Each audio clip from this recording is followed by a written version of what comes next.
তো আজকে আমাদের 2026 সালের WBPSC মিসলেনিয়াস পরীক্ষার পলিটির 4 নম্বর ক্লাস এবং আজকের এই ক্লাসে আমরা আলোচনা করব পলিটির খুবই গুরুত্বপূর্ণ একটা টপিক, সেটা হচ্ছে ডিপিএসপি মানে directive principle of state policy বা রাষ্ট্র পরিচালনার নির্দেশমূলক নীতি। এই টপিকটা থেকে কিন্তু প্রশ্ন হয়, তো এই টপিকটা খুব গুরুত্বপূর্ণ। বিভিন্ন পরীক্ষায়, সেন্ট্রাল স্টেটের বিভিন্ন পরীক্ষায় কিন্তু এই টপিকটা থেকে প্রশ্ন হয়। তো আজকে আমরা এই টপিকটা সম্পূর্ণ কভার করব। কিভাবে করব? গুরুত্বপূর্ণ এমসিকিউ প্রশ্ন এবং প্রত্যেক প্রশ্নের সাথে মানে প্রশ্ন উত্তরের সাথে কিন্তু এক্সট্রা তথ্য থাকবে। এর মাধ্যমে কিন্তু সম্পূর্ণ কভার হবে। আমরা কিন্তু অলরেডি 3টে ক্লাস দিয়ে দিয়েছি, যেখানে আমরা আলোচনা করেছি যে প্রথমে হচ্ছে গণপরিষদ, তারপরে প্রস্তাবনা, মৌলিক অধিকার এবং আজকে ডিপিএসপি। তারপরে কিন্তু আমরা যেগুলো বাকি থাকে, রাষ্ট্রপতি, উপরাষ্ট্রপতি, প্রধানমন্ত্রী, তারপরে হচ্ছে পার্লামেন্ট, সুপ্রিম কোর্ট, হাইকোর্ট, বিভিন্ন সংগঠন, সেগুলো কিন্তু আমরা একে একে আলোচনা করে দেবো। ঠিক আছে? তো যারা ক্লাসে নতুন তাদের বলে দিই, আমরা 2026 সালে যে WBPSC মিসলেনিয়াস পরীক্ষা আছে তার যে জিকে পার্টটা সেটা সম্পূর্ণ কভার করছি ইউটিউবে ফ্রিতে। আর তো আমরা সাবজেক্ট অনুযায়ী এগোচ্ছি, মানে যে সমস্ত সাবজেক্টগুলো থাকে জিকেতে, যেমন পলিটি, ইতিহাস, ভূগোল, স্ট্যাটিক জিকে, সায়েন্সের বিভিন্ন পার্ট, তো সেইগুলো একদম সাবজেক্ট অনুযায়ী তার গুরুত্বপূর্ণ চ্যাপ্টার অনুযায়ী প্রথমে আমরা শেষ করব, তারপরে আমরা মিক্সড কোশ্চেন প্র্যাকটিস করব। যেহেতু আমাদের হাতে মোটামুটি এখন অনেকটাই সময় রয়েছে, সেক্ষেত্রে আমাদের এখন দরকার একটু চ্যাপ্টার ওয়াইজ প্র্যাকটিস করা। একদম শেষের দিকে গিয়ে আমরা মিক্সড কোশ্চেন প্র্যাকটিস করলে আমাদের একদম ওভারঅল একদম রিভিশন প্র্যাকটিস সমস্ত কিছু হয়ে যাবে। ঠিক আছে? তো আজকে আমাদের 4 নম্বর ক্লাস এবং আজকের এই ক্লাসের পিডিএফটাও তোমরা সম্পূর্ণ বিনামূল্যে পাবে। পিডিএফটা কী করে পাবে তার জন্য বলে রাখি, তোমরা কিন্তু সম্পূর্ণ ক্লাসটা দেখো এবং চ্যানেলটাকে অবশ্যই সাবস্ক্রাইব করে রেখো পরবর্তী ক্লাসগুলোর জন্য। দেখো, এমন ক্লাস কিন্তু তোমরা বাংলার যে কোনো ইউটিউব চ্যানেলে দেখবে, এমন ক্লাস কিন্তু পাবে না ফ্রিতে। ঠিক আছে? পেইডে আমি জানি না, তবে ফ্রিতে কিন্তু এমন ক্লাস পাবে না, তোমরা যে কোনো জায়গায় দেখতে পারো। ঠিক আছে?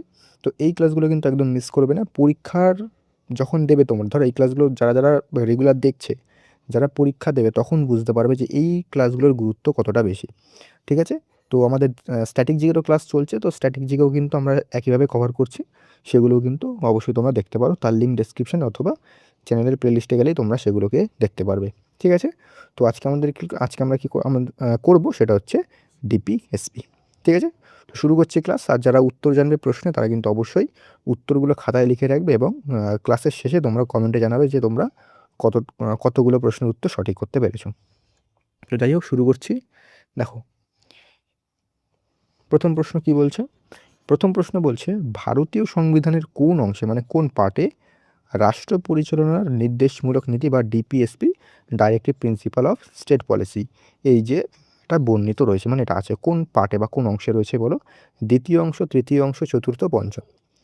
এটা কী হবে? এটার উত্তর আমি কিন্তু প্রশ্ন অপশান বলার পর একদম সময় নেব না, আমি উত্তর বলে দেবো।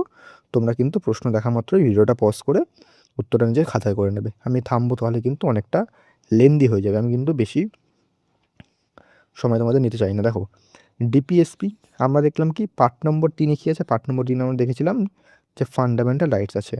পার্ট নম্বর 2-এ কী ছিল? পার্ট নম্বর 2-এ ছিল, পার্ট নম্বর 3টা হচ্ছে ফান্ডামেন্টাল রাইটস, পার্ট নম্বর 2-এ কী ছিল? পার্ট নম্বর 2 ছিল হচ্ছে সিটিজেনশিপ। ঠিক আছে? মানে নাগরিকতা। ঠিক আছে? পার্ট নম্বর 2-এ ছিল।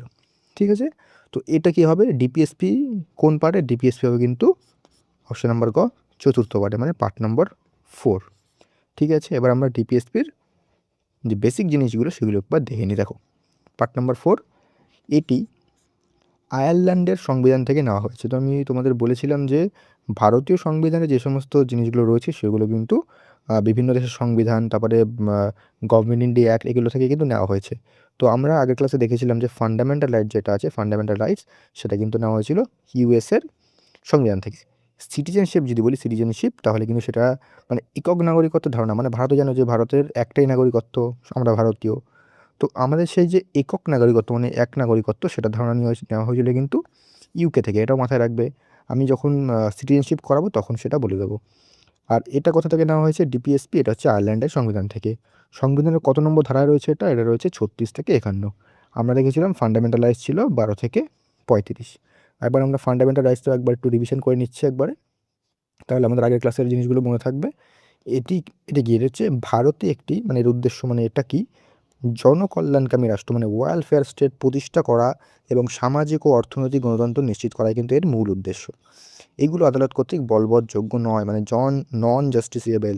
আমরা দেখেছিলাম যে ফান্ডামেন্টাল রাইট কিন্তু জাস্টিসিয়েবল, মানে সেগুলো ক্ষুণ্ণ হলে বা লঙ্ঘিত হলে সেগুলো কিন্তু জন্য ভারতের জনগণ কি সুপ্রিম কোর্টে বা হাইকোর্টে কিন্তু দ্বারস্থ হতে পারবে। কিন্তু যদি এই যে ডিপিএসপি যদি ধরো বললো ডিপিএসপি মানে রাষ্ট্র পরিচালনার যে নির্দেশমূলক নীতি, এটা ধরো বললো যে কেউ বললো যে রাষ্ট্র এই অনুযায়ী চলছে না বা মানছে না, সেটা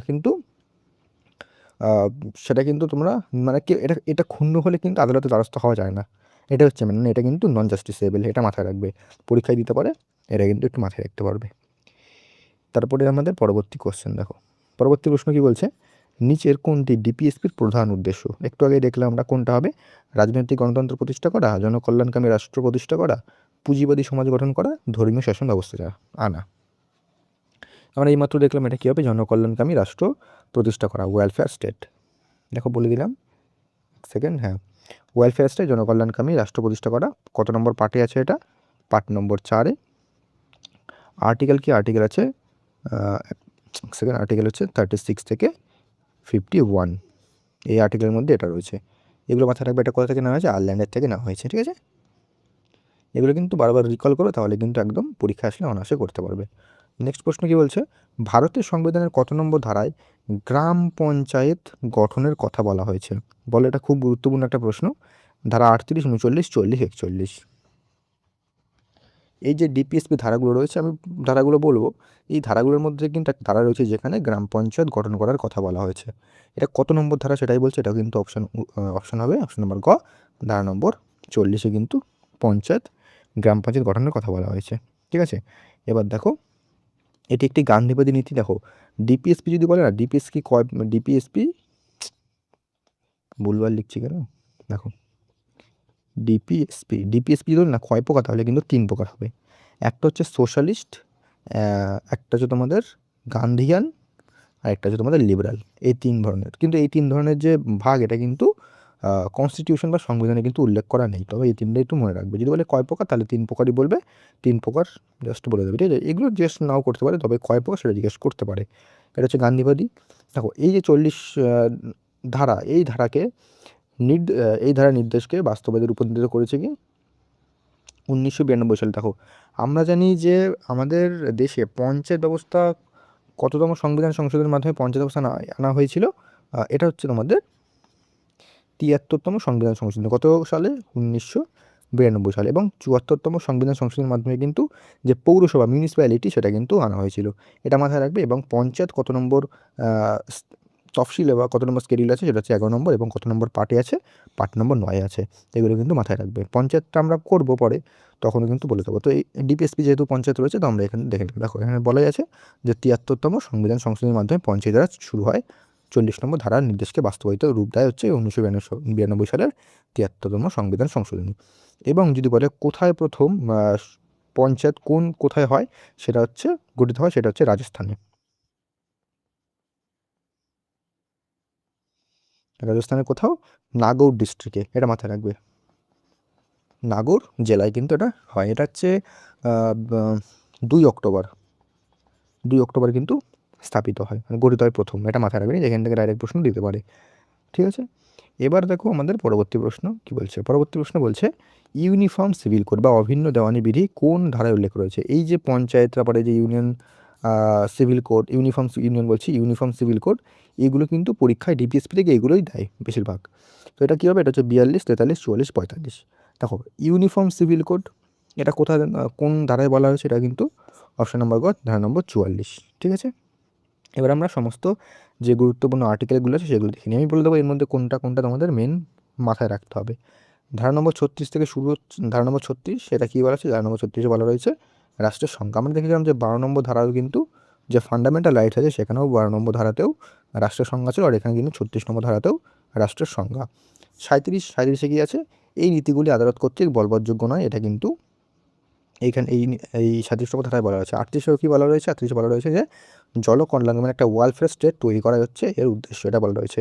39-এ রয়েছে জীবিকার পর্যাপ্ত সুযোগ, সম্পদের সুষম বন্টন, নারী পুরুষের সমান কাজে সমান বেতন। দেখো এইখানে কিন্তু কয়েকটা ভাগ আছে। এই যে 39 নম্বর ধারা আছে না, এর কিন্তু 4টে ভাগ আছে। এটা কিন্তু অতটা ডিপ জিজ্ঞেস করে না, তাই জন্য আমি কিন্তু শুধুমাত্র এটাই দিয়েছি। 39-এ এটা কিন্তু খুব গুরুত্বপূর্ণ, এটা দিতে পারে। এটা কি? এটা হচ্ছে সমান ন্যায় বিচার এবং বিনামূল্যে আইনি সহায়তা, মানে ফ্রি লিগ্যাল এইড এখানে কিন্তু দেওয়া আছে। আর এই যে ফ্রি লিগ্যাল এইড ব্যাপারটা, এটা কিন্তু 42তম সংবিধান সংশোধনের মাধ্যমে যুক্ত, যেটা কত সালে? 1976 সালে। আর এটাকে কী বলা হয়? Mini constitution. ঠিক আছে, মানে এই যে এই সংশোধনীটাকে। আর যখন আমি তো বলেছিলাম যে কোনো রকম ধারাতে ধরো কোনো একটা ধারা ধরো 50 আছে, এবার 50 ধরো এ বা 51 এ, এই যে এ বি সি আমি বলেছিলাম, যখন এই যে এ বি সি যদি থাকে তাহলে বুঝবে যে সেই ধারা কিন্তু প্রথমে সংবিধানে ছিল না, পরে সেগুলোকে অ্যাড করা হয়েছে। 40 সময় এইমাত্র দেখলাম যে পঞ্চায়েত গঠনের কথা বলা হয়েছে, খুব গুরুত্বপূর্ণ। 41 কী রয়েছে? 41 হচ্ছে বেকারত্ব, বার্ধক্য বা অসুস্থতার ক্ষেত্রে কাজ ও শিক্ষার অধিকার, সরকারি সাহায্য। মানে এখানে মেন মনে রাখতে হবে এই যে 41 নম্বর ধারা কি? Right to work. ঠিক আছে, কাজের অধিকার, এটা মাথায় রাখবে যে রাইট টু ওয়ার্ক হচ্ছে 41 নম্বর ধারা। 42 কি?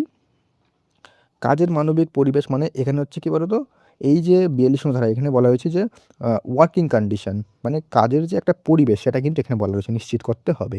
ঠিক আছে, তারপরে এখানে দেখো যে ম্যাটারনিটি রিলিফ, এখানে কিন্তু এটা দেওয়া রয়েছে। এগুলো একটু মাথায় রাখবে যে এই কি পয়েন্টগুলো মনে রাখলে পরীক্ষায় অনায়াসে উত্তর করতে পারবে। 43 নম্বর ধারা কী রয়েছে? 43 নম্বর ধারা রয়েছে শ্রমিকদের জন্য উপযুক্ত মজুরি এবং কুটির শিল্পের উন্নতি, মানে এই যে উপযুক্ত মজুরি, জাস্ট এটা মাথায় রাখবে, এটাই পরীক্ষা দেবে।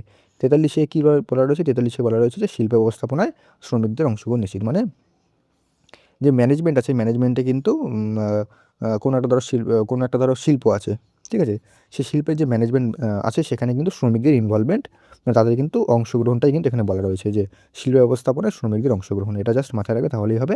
43-এর বি বলা রয়েছে কি? সমবায় সমিতি বা কোঅপারেটিভ সোসাইটি, এটা হচ্ছে 97তম সংবিধান সংশোধনের মাধ্যমে অ্যাড করা হয়েছিল, এটা কিন্তু খুব গুরুত্বপূর্ণ। ধারা নম্বর 44 এইমাত্র দেখলাম যে ইউনিফর্ম সিভিল কোড। ধারা নম্বর 45 এটাও কিন্তু অত্যন্ত গুরুত্বপূর্ণ, এটাও কিন্তু 6 বছরের কম বয়সী শিশুদের প্রাক প্রাথমিক শিক্ষা যত্ন দেওয়া, এটা কিন্তু খুব গুরুত্বপূর্ণ। 46 হচ্ছে এসসি এসটি এবং অনগ্রসর শ্রেণীর শিক্ষা ও অর্থনৈতিক সাক্ষরতা, মানে এটা তোমরা জাস্ট এসসি এসটিটা দিয়ে মনে রাখতে পারবে। 47 হচ্ছে পুষ্টির মান উন্নয়ন, জীবনযাত্রার মান বৃদ্ধি এবং জনস্বাস্থ্য রক্ষা, মাদক নিষিদ্ধকরণ। 48-এ রয়েছে কৃষি পশুপালন আধুনিকরণ এবং গোহত্যা নিষিদ্ধ করা। 48 রয়েছে পরিবেশ রক্ষা, বন ও বন্যপ্রাণী সংরক্ষণ, এটাও কিন্তু 42তম সংবিধান সংশোধনের মাধ্যমে অ্যাড করা হয়েছে। 49-এ রয়েছে জাতীয় গুরুত্বপূর্ণ স্মৃতিস্তম্ভ, মানে যে হেরিটেজ আমাদের আছে, হেরিটেজ, সেগুলোকে ফোর্ট, সেগুলোকে কিন্তু আমাদের রক্ষা করতে হবে, মানে সংরক্ষণ করার ব্যবস্থা।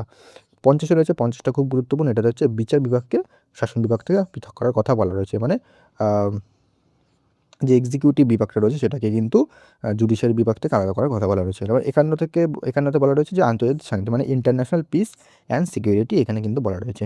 ঠিক আছে, তো এই ধারাগুলো কিন্তু একটুখানি তোমাদের চোখ বোলাতে হবে, মেনগুলো বলে দিলাম, যেগুলো গুরুত্বপূর্ণ সেগুলো দেখতে হবে। ওকে, চলে আসি পরবর্তী প্রশ্ন। দেখো কি বলছে, রাষ্ট্র পরিচালনার নির্দেশমূলক নীতিগুলি কি আদালত কর্তৃক বলবৎযোগ্য? এইমাত্র দেখলাম হ্যাঁ, না, হ্যাঁ হবে না, উত্তর হবে কিন্তু না।